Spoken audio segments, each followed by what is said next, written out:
کل یدعی حب لیلا و لیلا لا تقر بذاتی. بہرحال اللہ تعالیٰ نے اصرار دے دیا. اس نے آپ کی ہنگامی اجلاس بلایا. بڑے بڑے تیز جن جو تھے بڑے طاقتور اکٹھے ہو گئے. کہ مجھے اختیار مل گیا ہے ایوب کے بعد پر تصرف کرنے کا. اپنے فن کا مظاہرہ کرو، کیا کر سکتے ہو. ایک دے خبیث بولا میرے اندر اتنی طاقت ہے، جب میں جوش میں آؤں تو میں آگ بگولا بن جاتا ہوں. جہاں جہاں سے گزرتا جاؤں گا جلا کے پھون پہ رکھوں گا. اس نے کہا جا ایوب کیوں بیل تو اونٹ چڑھ رہے ہیں ہزاروں کی تعداد میں، جا ان کو بھون کے راہ کر دے. چنانچہ وہ آگ بگولا بنا. جہاں جہاں سے گزرتا گیا اونٹ جو ہے وہ جل گئے، چرواہے جل گئے، سارے اونٹ ختم ہو گئے. تو شیطان نہیں ایک چرواہے کی شکل میں پہنچ جاتا ہے ایوب علیہ السلام کے پاس روتے ہوئے.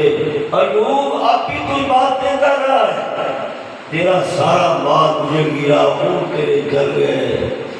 ایوب علیہ السلام نے فرمایا تو دینے والا بھی ہوئی ہے، دینے والا بھی ہوئی ہے، ہمارا کام تو عبادت کرنا ہے. کہتے میں لوگوں کو اس حال میں چھوڑایا ہوں. کوئی کہتا ہے ایوب کا رب ہے ہی نہیں، ایسے ٹکرے مار رہا ہے، کوئی رب نہیں ہے. کوئی کہہ رہا ہے اگر اس کا رب ہوتا تو اس کی مدد کرتا. کوئی کہہ رہا ہے اس کا رب اس کو چھوڑ گیا ہے. بڑی تقریر جاری. اس نے ایوب علیہ السلام نے فرمایا تیرے اندر کوئی خیر ہوتی تو بھی مر جاتا یا نہ آتا.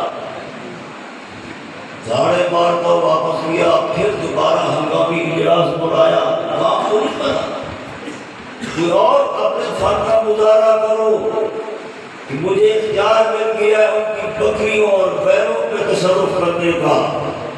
تو دوسرا شیطان بولا میرے اندر اتنی طاقت ہے میں جان چیخ ماروں سارے جاندار مر جائیں گے، ان کے کلیجے پھٹ جائیں گے. چنانچہ اس نے ماری چیخ زور کی، بیل مر گئے، بکریاں بھیڑیں مر گئی. پھر آ گیا روتا ہوا ایک چرواہے کی شکل میں کہ ایوب اب بھی تو رب کی عبادت کر رہا ہے، تیرے سارے بیل مر گئے، بکریاں مر گئی، بھیڑیں مر گئی. اب جواب سنو. ایوب علیہ السلام فرماتے ہیں دینے والا بھی ہوئی، لینے والا بھی ہوئی، ہمارا کام تو ہی عبادت. پھر کون گیا؟ اے اللہ ایوب اس کی عبادت کر رہا ہے، اس کا کھیت بڑا ہے، دیکھو یہ کتنی بکروں کتنے چنے.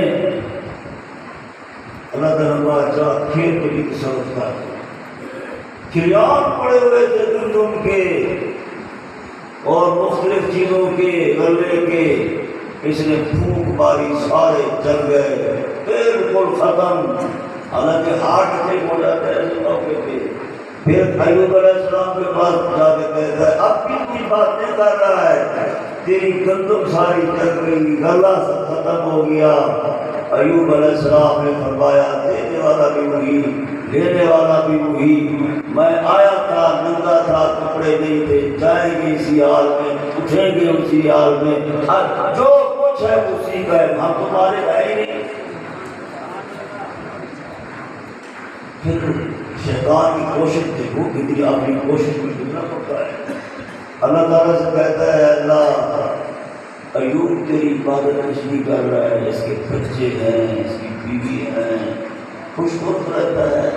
اگر بچے چھین لیے جائے، بیویاں چھین لی جائے، میں دیکھوں تیرا کیسی باتیں کرتا ہے. اللہ تعالیٰ جا تصرف کر.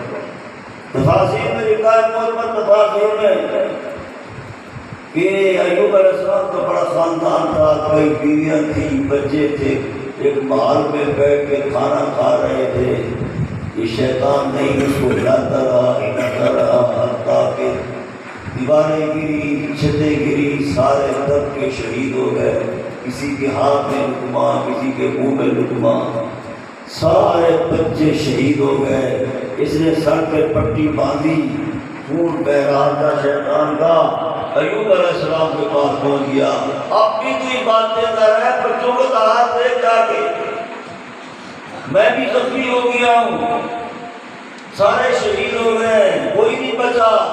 بچیاں بھی بچے بھی. ایوب علیہ السلام کو تھوڑی سی دقت آئی, تھوڑا سا رونا آیا, پھر سمجھ گئے کہنے کا دینے والا بھی وہی, لینے والا بھی وہی, ہمارا کام کوئی عبادت کر رہا ہے. بس میں قصہ ختم کر رہا ہوں. آ گیا ایک بار لمبا چوڑا جی, گلے میں خشکی ہے. تو شیطان پھر کون کیا, اے اللہ ایوب تیرے سامنے ساری رات دے آگے اس لیے سجدے کر رہے ہیں, اس کی صحت بڑی اچھی ہے, تو صحت چھین لے, اس کے گھٹنے ساتھ نہ دے, نہ دیکھو کیسی عبادت کرتا ہے. اللہ تعالیٰ نے فرمایا جا پہلے جسم میں بھی تصرف کرنے کا تجھے اختیار دے دیا. ایوب علیہ السلام کے دوستوں بھائیوں, اللہ امتحانوں سے محفوظ رکھے. سجدے میں تھے, اس نے نیچے پھونک ماری نظروں میں. وہ پھونکا کیا تھا, وہ آگ تھی, پورے جسم میں آگ لگ گئی, کھجلی بند ہو گئی, بے چین ہو گئے, خارش ناخن ٹوٹ گئے خارش کرتے کرتے. پھر چھینکے اٹھائے پٹی کے, وہ ٹوٹ گئے, پتھر ٹوٹ گئے, لیکن کھجلی خارش ختم نہیں ہو رہی, بےچینی کر گئی. اتنی بےچینی, سارے احباب چھوڑ گئے, ساتھی چھوڑ گئے, بیویاں چھوڑ گئیں. ایک بیوی جو یوسف علیہ السلام کی پوتی تھی, جس کا نام رحمت تھا, اس نے ساتھ نہ چھوڑا. خاندانی لوگ با ہوتے ہیں, وہ ساتھ رہ گئی. بیماری اتنی بڑی کہ بستی والوں نے کہا خدا کی بیماری تو ہے لگتی ہے, یہ بیماری تمہیں نہ لگ جائے, اس بستی سے نکالو. جس کے دسترخوان پہ بیٹھ کے سینکڑوں آدمی کھانا کھاتے تھے, وقت کا سیر بڑا ذمہ دار تھا. آج بستی میں رہنے کی اجازت نہیں, بیرانے میں چھپر سے بنا دیا, بس یہ وہی بیٹھے رہتے تھے, لیکن صرف اللہ میں کبھی نہیں گئے. اسے کہتے ہیں صبر. کیا کہتے ہیں؟ صبر کے 3 مفہوم ہوتے ہیں. نیکی پر صبر, الصبر علی الطاعہ, الصبر علی المصیبہ.